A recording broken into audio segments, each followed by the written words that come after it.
ଚାଷୀର ମାନେ ହେଲା ଖାଲି ଧାନ ଚାଷ କରବାର ନୁହେଁ। ତ ଚାଲ ମୁଇଁ ଦେଖୁଛେ ଆମେ କାଣା କାଣା ଚାଷ କରିଛୁଁ ଯେ। ହେଲୋ ସାଙ୍ଗମାନେ, ଇଟା ମୁଇଁ ସକାଳୁ ଉଠଲି, ଟିକେ ପ୍ରଣାମ କଲି, ତାରପରେ ମୁଇଁ ଗଲି ଏକ୍ସରସାଇଜ ଟିକେ କରବାର୍ ଲାଗି। ମୁଇଁ ଡେଲି ଟିକେ ଏକ୍ସରସାଇଜ କରୁଛେଁ, ଟିକେ ୱେଟ୍ ବଢ଼ି ଯାଇଛେ ତ। ଆଉ ଇଟା ମୋର୍ ପହଲା ଲଙ୍ଗ୍ ବ୍ଲଗ୍ ଆଏ, ତ ଦେଖବେ କେନ୍ତା ଲାଗବା ମୋତେ କମେଣ୍ଟରେ କହିବେ। ନେତେ ଆଉ ଏନ୍ତା ନୂଆ ନୂଆ ଭିଡ଼ିଓ ଆନବାର୍ ଲାଗି ଚେଷ୍ଟା କରବି। କାଁ ଯେ କହିଲେ କି ମୁଇଁ ଇଟା ନୂଆ ୟୁଟ୍ୟୁବ୍ ଖୋଲିଛେଁ, ନିଜର ଭଏସ୍ରେ ଭିଡ଼ିଓ ଛାଡ଼ୁଛେଁ, ତ ଟିକେ ଭଲ ପାଇବାର ଦରକାର, ସପୋର୍ଟ ଟିକେ ଦରକାର। ତ ଇଟା ମୁଇଁ ଝାଲ ନାଲ ହେଇକରି ଦେଖଉଥିଲି ଯେ ଦେଖ କେନ୍ତା ଝାଲ ବାହାରିଛି କହିକରି। ତାରପରେ ଆସି ଯାଇଥିଲି ଇଟା ବିରି ଅରୁଆ ଚାଉଳ ଗୋଟେ ସେ ଡାଲ ଚନାର ଗୋଟେ ଚକେଲ ବନେଇଥିଲି, ଭଲ୍ ଲାଗ୍ସି। ବିରି କମ୍ ସେ ଚନା ଡାଲଟା ଦେଇକରି କଲେ ବେଶୀ ଭଲ୍ ଲାଗ୍ସି। ତ ଇନେ ମୋର୍ ମାଉ ଯୁଗିଥିଲା କେତେବେଲେ ପିଠା ବନେଇ ସାରବା ଆଉ ମୋତେ ଦେବା କହିଲା। ତ ଏଇଟା ବନେଇ ସାରଲି ଆଉ ତାକେ ଫାଷ୍ଟ ଦେଇଦେଲି। ତାରପରେ ଇଟା ବାପା ଆଉ ମୋର୍ ଦାଦା ଯାଉଥିଲେ ସାର ବୁନବାର୍ ଲାଗି। ଆଉ ଇଟା ଆମର୍ ବାରି ଆଏଜ୍ ଇଟା ସାୟଦ ସଣ୍ଡେର ବ୍ଲଗ୍ ଆଏ, ତ ମୁଇଁ ଭଏସ୍ ଦେଇନି ପାରୁଥିଲି। ଇଟା ମୋର୍ ମା ଆଉ ମୁଇଁ ତୁଲୁଛୁଁ, ତ ଦେଖମା ଲାଷ୍ଟକେ କେତେ କାଣା ବାହାରୁଛେ। ମୋର୍ ମା କାଣା କାଣା ବଜାର ନେଇଥିଲା। ଆଉ ଇଟା ଆମର୍ ବାରିର ଭ୍ୟୁଜ୍ ଦେଖ। ଆଉ ମୁଇଁ ଆଜି ନ ଗୁଟେ କଥା ସେୟାର କରବାର୍ ଲାଗି ଚାହିଁବି।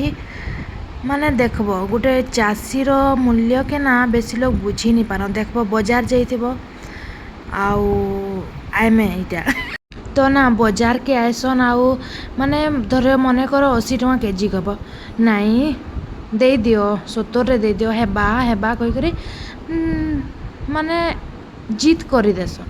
ଆଉ ଚାଷୀ ଗୋଟେ ଦେଇ ବି ଦେସି।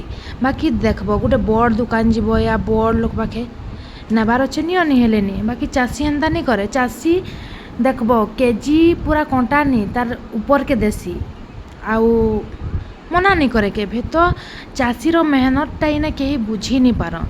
ଆମେ କେତେ କଷ୍ଟେ ଏଟା ଚାଷ କରିଥିସୁଁ, ଖରା ବର୍ଷା ସବୁ ସହି କରି ମାନେ 2 ପଇସା ପାଇବାର୍ ଲାଗି ଚାଷ କରିଥିସୁଁ, ଏତେ ମେହନତ ଫିର୍ ବି କେହି ବୁଝି ନି ପାରନ୍। ଇଟା ବଡ଼ ଲୋକମାନେ ହିଁ ଏନ୍ତା କରସନ୍। କାଁ ଯେ କି ଗୋଟେ ଚାଷୀ କେବେ ବଡ଼ ଲୋକ ପାଖେ ଏନ୍ତା କରି ନି ପାରେ। ମାନେ ବଡ଼ ଛୋଟର କଥା ନି କହିବାର୍, ବାକି ଅଛନ୍ କେତେଟା। ଆଉ ଲୋକମାନକେ ଲାଗ୍ସି କି ମାନେ ଚାଷ କରୁଛନ୍ ବଢ଼ିଆ ଖାଉଥିବେ, ବଢ଼ିଆ ମାନେ ପୁରା ଆଇଟମ୍ ବନେଇ କରି ଖାଉଥିବେ, ବାକି ଇନ ଉଲ୍ଟା ହେସି ପୁରା। ମାର୍କେଟ ଲାଗି ଯେନ୍ଟା ବଛା ହେବା ତାରପରେ ଯେନ୍ଟା ଅଗଲି ଥିବା ହେଟା ହିଁ ରାନ୍ଧି ବାଢ଼ି କରି ଆମେ ଖାଇସୁଁ। ତ ଏଟା ଆମେ ଯାଇଥିଲୁ ଛତି ଉଠାବାର୍ ଲାଗି, ଜଙ୍ଗଲନେ ଫୁଟିଥିଲା।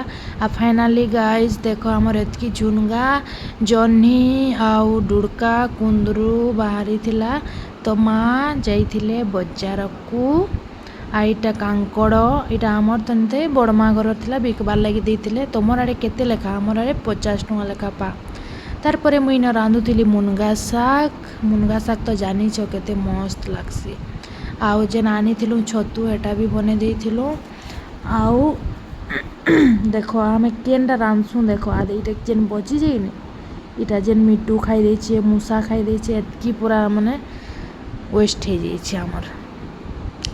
ତ ଇଟା ଆମର୍ ବାଇରେ କେତେ ମଇଳା ହେଇଯାଇଥିଲା, ତ ମୁଇଁ ଭାବଲି ଟିକେ ସଫା କରିଦେସି। ଇନ ଲଟା ଲୁଟି ଘିଚି ଦେଲି, ତାରପରେ ଘର ଟିକେ ଝାଡ଼ୁ କରିଦେଲି। ଇଟା ମୋର୍ ମା ବଜାରରେ ପଲେଇ ସରେଇଥିଲାନ।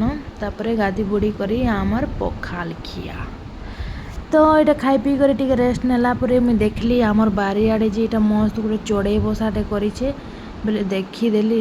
ବାକି ଚଢ଼େଇ ତ ନି ଥିଲା, ତାର୍ ମା ବୋଧେ ଉଡ଼େଇ ନେଇ ଯାଇଥିଲାନ। ତାରପରେ ବାରିର ଲଟା ଲୁଟି ଟିକେ ସଫା କରିଦେସି କହିଲି, ଆଉ ଇଟା ସଫା କରିଦେଲି। ଆଉ ଏତେ ସଫା କରିଦେଲି, ସନ୍ଧ୍ୟା ହେଇଥିଲା, ଗୁଣିଆ ଧୁମ୍ ମଛର ଚାବୁଥିଲା ବେଲେ ଘରକେ ପଲେଇ ଆଇଲି। ତାପରେ ଏମାନକେ କୁକୁଡ଼ା ମାନକେ କିଛିଟା ଦାନା ଦେଇଦେଲି। ତାରପରେ ସେମାନେ ବି ଶୁଇବାର୍ ଲାଗି ପଶିଗଲେ। ବାଏ ଗାଇଜ୍, ଯଦି ଭଲ୍ ଲାଗଲା ଭିଡ଼ିଓ କମେଣ୍ଟଟେ ଲାଇକଟେ ସପୋର୍ଟ